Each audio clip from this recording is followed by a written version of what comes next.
앞에서 살펴본 하나님과 깊고 하나 되도록 하는 은밀하고도 친밀한 사랑의 교제 관계에 있으려면 우리는 하나님과 동역자로서 생활을 해야 합니다. 하나님께서 아담, 하와를 창조하신 후 깊고 하나 되도록 하는 은밀하고도 친밀한 사랑의 교제를 하시려고 신선한 저녁이나 청명한 이른 아침이나 가리지 않으시고 에덴 동산에 찾아오셨을 것입니다. 왜냐하면 인간을 창조해 놓고 보니까 하나님 보시기에 너무나도 심히 좋았기 때문입니다.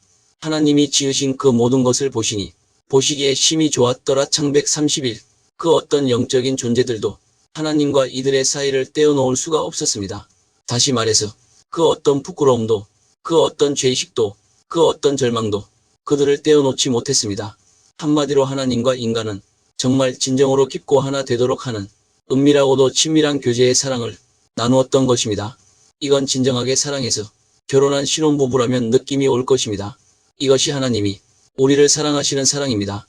이 하나님의 사랑은 지금도 변함이 없으십니다. 결국 하나님께서 바라시는 것은 내가 하나님과 동행하면서 영원히 계속적으로 깊고 하나 되도록 하는 은밀하고도 친밀한 사랑의 교제를 성장시켜 나가기를 바라시는 것입니다. 그래서 하나님의 1차적인 명령이 전인격을 다해서 하나님을 사랑하라는 것이었습니다.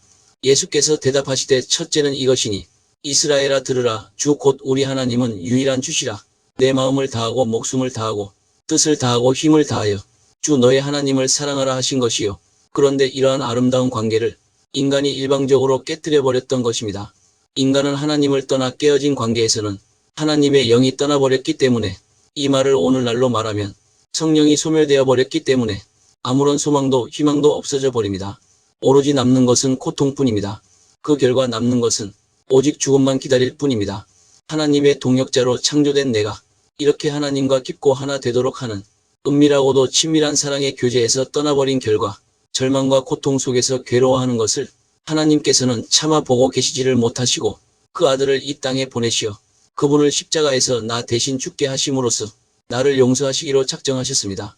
그래서 하나님께서 나를 하나님의 동역자로 창조하시고 또한 부르신 것입니다. 무슨 말이냐면 앞에서도 말했지만 우리 신앙의 핵심인 신앙의 올바른 기본 마음 자세란 첫째 하나님과 깊고 하나 되도록 하는 은밀하고도 친밀한 사랑의 교제를 통해서 둘째 하나님께서 행하심을 보이시면 내 모든 생활에서 동참하는 동역자로 살아가는 것을 말합니다. 이것을 위해서 하나님은 나를 창조하셨고 나를 죄 가운데 구원하셔서 부르신 것입니다. 하나님께서는 아담을 처음 창조하시고 그 이름을 아담 즉 사람이라고 부르셨습니다. 다시 말해서 하나님은 사람을 창조하시고 그 이름을 사람이라 부르신 것은 하나님의 사람 창조의 계획과 의도는 아담 한 사람만 위한 계획과 의도가 아니라는 것을 보여줍니다. 아담은 다만 그 대표자, 즉 선두주자일 뿐입니다. 그래서 선두주자가 범한 원죄가 나에게도 미치는 것입니다. 이것을 보면 모든 사람을 향한 하나님의 계획과 의도를 아담을 통한 하나님의 계획과 의도에서 엿볼 수가 있습니다. 그러면 하나님께서 신앙의 올바른 기본 마음 자세인 신앙의 근본 뿌리면에서 볼 때 아담을 어떻게 창조하셨느냐? 이 땅에서 하나님을 대표하는 대표자로 창조하신 것입니다. 다시 말해서 하나님을 대신해서 이 땅을 다스릴 자로 창조하셨다는 말입니다.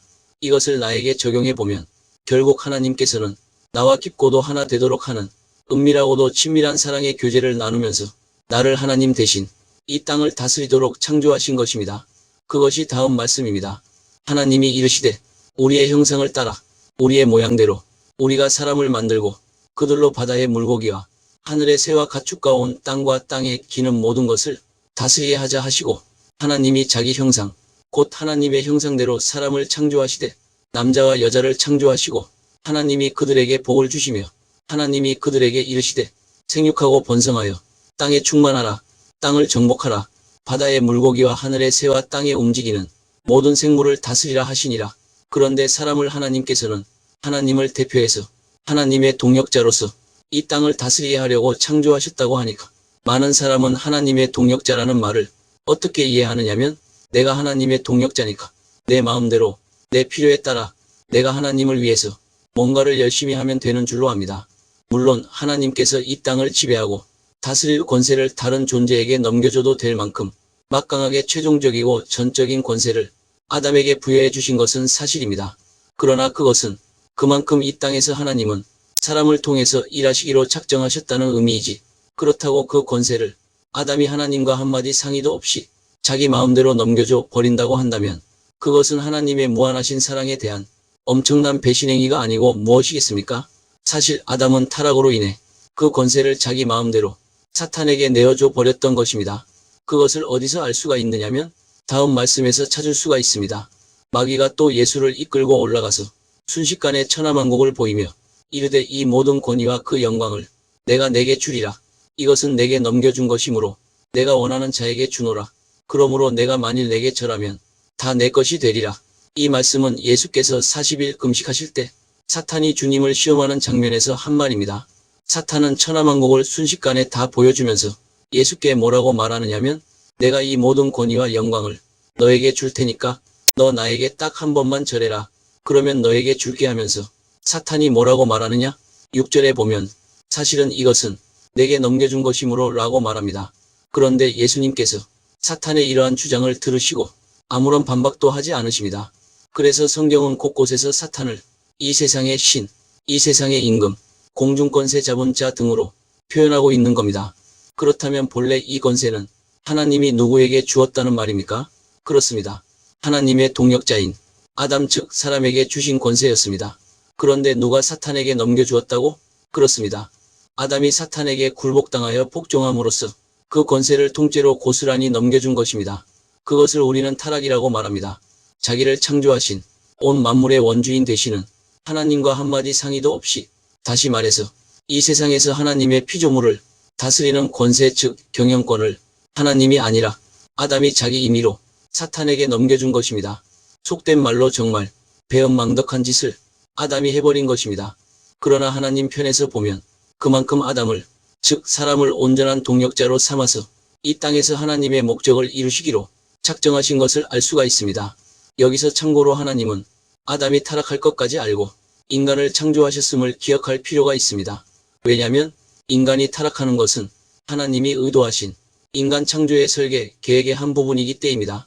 무슨 말이냐면 이렇게 타락한 인간이 스스로 자원하여 회개하고 다시 하나님께 돌아와야 하나님이 의도하신 완전한 인간 창조의 완성품이 되는 것이기 때문입니다. 즉 하나님께서는 이것까지 의도하시고 인간 창조를 설계, 계획하셨던 것입니다. 이것이 완성된 인간 창조의 최종 결과이며 하나님이 완전한 인간으로 창조하신 인간 창조의 목적입니다.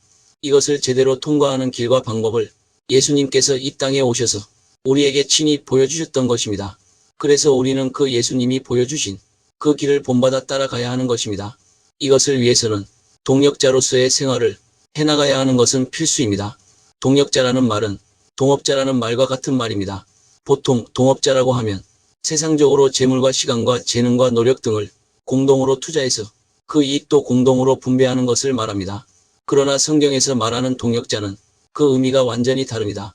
성경에서 말하는 동역자의 생활은 첫째 하나님의 주도권과 둘째 인간의 동력이라는 두 가지 요소가 포함됩니다. 첫째, 동역자의 생활에서 핵심적인 요소는 하나님의 주도권입니다. 하나님께서 나의 모든 것을 주도하십니다. 즉 모든 것을 계획하시고 모든 것을 준비하시며 인도하십니다. 그리고 그 모든 일을 하나님의 능력으로 이루시고 성취해 나가십니다. 지금부터 나오는 성경 말씀을 읽고 이 일들이 누구의 계획이었고 누구의 능력으로 이루어졌는지를 살펴보시기 바랍니다.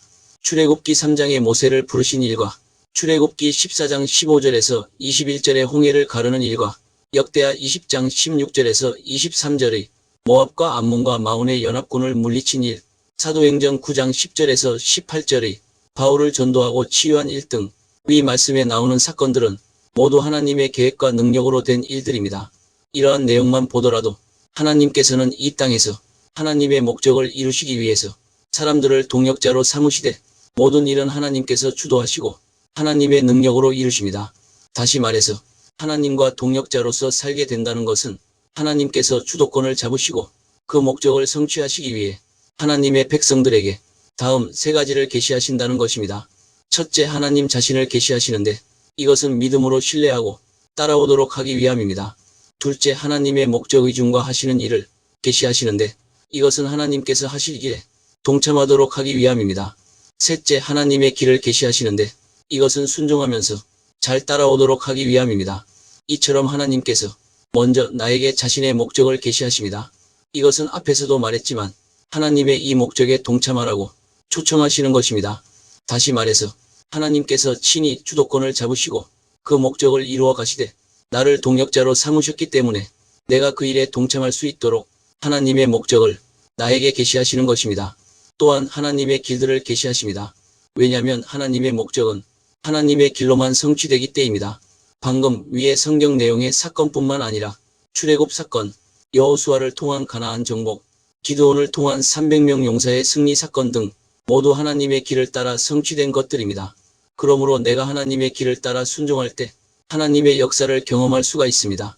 또 하나님은 무엇보다도 하나님 자신을 계시하십니다. 그 이유는 나를 하나님과 깊고 하나 되도록 하는 은밀하고도 친밀한 사랑의 교제 안으로 이끌기 위함입니다. 다른 이유로는 하나님을 믿음으로 신뢰하고 따라올 수 있도록 하기 위함입니다. 이 땅에서 하나님의 일은 내 자원과 능력으로 할 수 있는 일들이 아닙니다. 오직 하나님의 자원과 능력으로만 가능합니다. 따라서 내가 하나님의 목적을 보고 그 일에 동참하려면 먼저 믿음이 없으면 동참하기가 불가능합니다. 그래서 하나님은 하나님 자신을 나에게 계시하시는 것입니다. 그러므로 나는 하나님을 아는 만큼 하나님을 믿을 수가 있습니다. 그러면 하나님의 사람들을 통해서 하나님의 목적을 성취하시기 위해 어떻게 이 세 가지를 하나님의 동역자에게 계시하셨는지 그 좋은 예를 모세를 부르신 이를 통해서 살펴보겠습니다. 출애굽기 3장의 말씀을 보면 하나님은 모세에게 아브라함과 이삭과 야곱 때부터 시작하신 일을 이루실 분으로 또 주권적으로 말씀하신 바를 반드시 이루실 분으로 자신을 계시하십니다. 그뿐만 아니라 이스라엘 성도들을 애굽의 종살이에서 건져내어 젖과 꿀이 흐르는 가나안 땅으로 인도할 하나님의 계획을 알리십니다. 그런 다음 모세에게 먼저 애굽에 있는 이스라엘 성도들에게 찾아가라고 말씀하시면서 가서 어떻게 하라고 세세하게 알려주십니다. 또한 바로 왕 앞에 나갈 것 등 하나님은 계속적으로 모세에게 그때마다 하나님의 길을 구체적으로 계시해 주셨고 모세가 순종할 때마다 그때 하나님의 놀라운 능력으로 역사하시는 것을 경험하게 하셨습니다. 하나님과 동역자로서 생활에서 중요한 또 하나의 요소는 사람의 동참입니다. 다시 말해서 하나님께서 주도권을 잡으시고 하나님의 능력으로 하나님의 목적을 성취하시지만 그 일을 하나님께서는 사람들을 통해서 이루십니다. 이것이 신비 중의 신비이고 하나님의 사랑의 표현이기도 합니다. 많은 날이 지나고 제3년에 여호와의 말씀이 엘리야에게 임하여 이르시되 너는 가서 아합에게 보이라. 내가 비를 지면에 내리리라. 엘리야가 아합에게 이르되 올라가서 먹고 마시소서. 큰 비소리가 있나이다. 이 말씀은 엘리야 시대 3년 가뭄 후에 다시 비가 내린 사건을 말한 말씀인데 다시 한번 살펴보겠습니다. 이때 비를 내리는 것은 하나님의 계획이었습니다. 이러한 하나님의 계획을 보았을 때 엘리야는 기도하기 시작합니다. 엘리야가 아합에게 이르되 올라가서 먹고 마시소서. 큰 비소리가 있나이다. 아합이 먹고 마시러 올라가니라. 엘리야가 갈멜 산 꼭대기로 올라가서 땅에 꿇어 엎드려 그의 얼굴을 무릎 사이에 넣고 그의 사환에게 이르되 올라가 바다 쪽을 바라보라. 그가 올라가 바라보고 말하되 아무것도 없나이다. 이르되 7번까지 다시 가라. 7번째 이르러서는 그가 말하되 바다에서 사람의 손만한 작은 구름이 일어나나이다. 이르되 올라가 아합에게 말하기를 비에 막히지 아니하도록 마차를 갖추고 내려가소서 하라 하니라.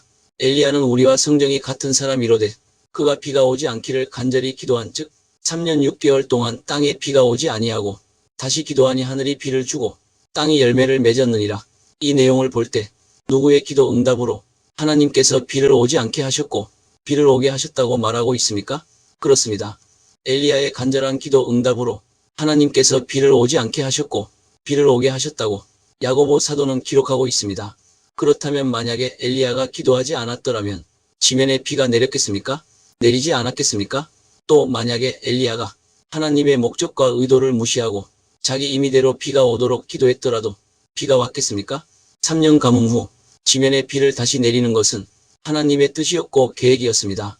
엘리야는 이러한 하나님의 의도와 계획을 발견했을 때 기도로 동참했던 것입니다. 그래서 그는 실제로 손바닥만 한 구름이 떠오를 때까지 얼굴을 양 무릎 사이에 넣고 이것은 당시 팔레스타인 산모들이 아이 낳는 자세입니다. 엘리야는 이런 식으로 7번씩이나 간절히 기도를 드렸습니다. 성경은 분명히 하나님께서 엘리야의 이 기도에 응답하셔서 비를 내리셨다고 말합니다. 이 말은 엘리야가 손바닥만 한 구름이 떠오르도록 기도하지 않았다면 비가 오지 않았을 것을 의미합니다. 비가 내리는 것은 하나님의 뜻이었지만 엘리야가 이러한 하나님의 계획을 발견하고 기도로 동참하지 않았다면 비는 오지 않았다는 말입니다.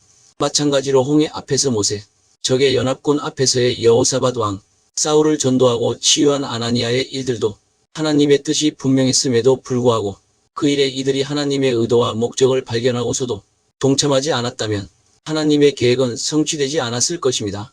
이것이 바로 동역자로서 살아가는 중요성이면서 신비요 내가 감히 상상할 수도 없는 하나님의 사랑의 표현법입니다.